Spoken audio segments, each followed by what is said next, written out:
Hey everyone, and welcome back to Hayes Kitchen. Now every video I sign off asking you for your suggestions, your requests for different meals, and every week I get the same requests and I usually ignore them purely because they're chocolate or cake or dessert, and I don't eat a massive amount of them, and I'm not the best baker in the world. I'll take my hat off to that one. So I'm going to be doing a chocolate brownie. Is it clean eating? It's as close as I can get to it, but is there really such a thing? Probably not. Chocolate brownie is still going to be indulgent. I'm using as many natural ingredients as I can. Just don't eat a whole lot and think that you're going to be fine just because it's got the word clean eating in there. It's not true. So we're going to be doing chili and sea salt chocolate brownie. Chili and chocolate works together, it's fact, okay?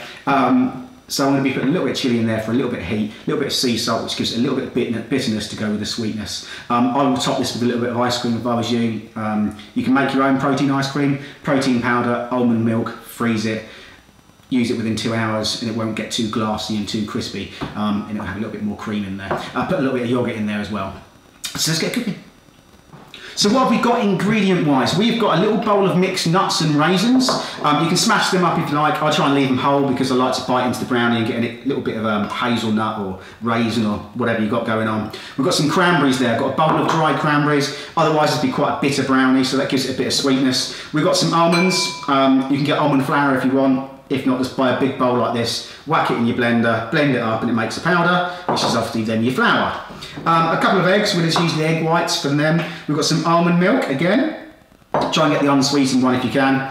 Dark chocolate, use the best quality you can, 80–90% would be good. So got some organic honey, a couple of big tablespoons there. Maple syrup, again, use the best quality you can, best grade. Grade B is usually the one to use. We've got some cocoa powder.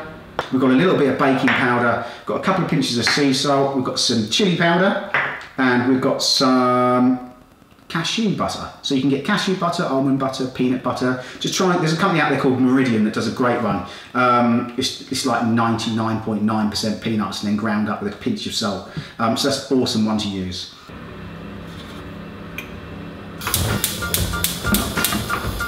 Add your almond milk. Dark chocolate,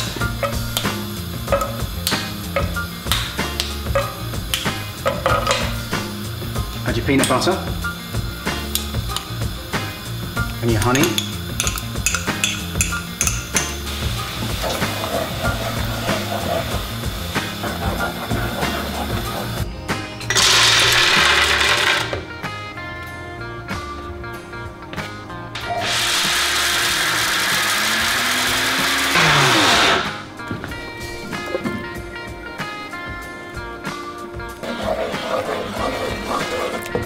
add cocoa powder, small amount in the chili, a couple of pinches of salt, your cranberries,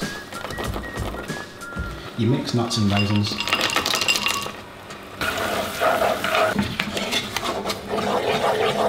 right, and then into your next bowl. So your chocolate and everything's done, it's all melted. All we're going to do is crack a couple of eggs into a bowl. You just want the egg whites.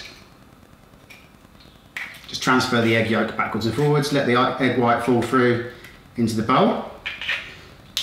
And the same again.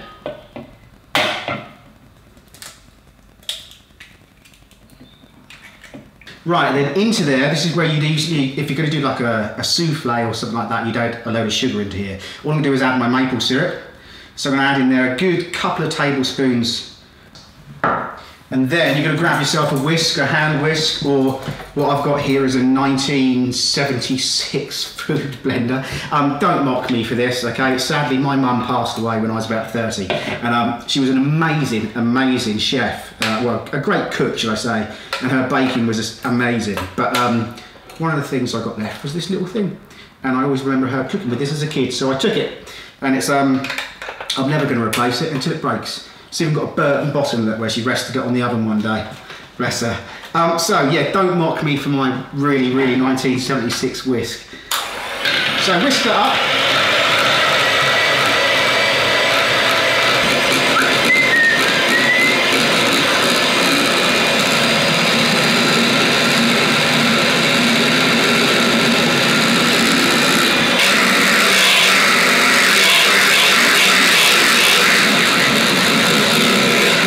You're looking for the egg whites to just be like that, so you can just tip it upside down and nothing comes out. Right, so grab your chocolate.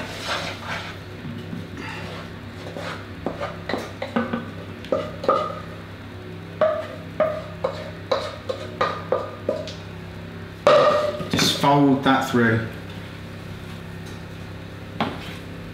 Nice and lightly. Right, so that's folded through. Now, a lot of people will say, yeah, you shouldn't bother putting egg whites in there. So many people out there that are chefs that comment on the videos and say, you're not doing this right, you're not doing that right. I haven't cooked properly in a kitchen for about 15 to 20 years, to give you an idea. So I'm still scratching and still learning even now. And I might still make mistakes on videos, but I generally cook how I like to eat. I cook my food how I want to eat it, and if you want to make it, that's great as well. And you seem to be enjoying it, so that's the main thing. So there we go, that's all stirred through. Chocolate is all done and melted and perfectly gooey. And we're just going to pop that into a tray. So, baking tray. Get yourself a piece of butter. You just rub that around the outside. It's non-stick greaseproof paper anyway, but I just like to put a bit of butter on there just in case.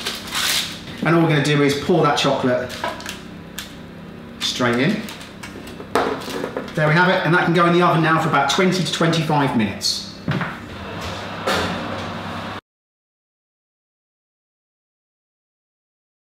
All I'm going to do is take that off the fat tray. And there we have it. Now, I'd usually say leave that to cool for about another 20 minutes until it's nice and cold. And then you can chop that up and it'll be perfect to store in the fridge. However, I want to try to slice this now, even though it's nice and hot. So, just going to grab myself a knife and just cut a section down. Now you've got those lovely raisins and nuts and things going through it. Just going to get a little bit of ice cream. This is protein ice cream, so it's not like normal ice cream. A couple of blueberries and a couple of little baby bits of mint. And there we have it. You've got yourself your chili and sea salt chocolate brownie. Any suggestions that you have, as always, write them below and I'll get back to as many of you as I can. And obviously I shall see you next week. Let's give this a try, shall we? Yeah, you've got a lovely bit of salt and chili coming through with the ice cream, which is a perfect combination. I hope you like this one, guys, and I shall see you next week. Cheers then, bye-bye. This kitchen now today is the start of wrap week. Hopefully you lot watched my video on Friday, which was all about the curry wrap. Today is going to be the continuous week of just me doing some wraps. That's not me doing some really bad wrapping, by the way.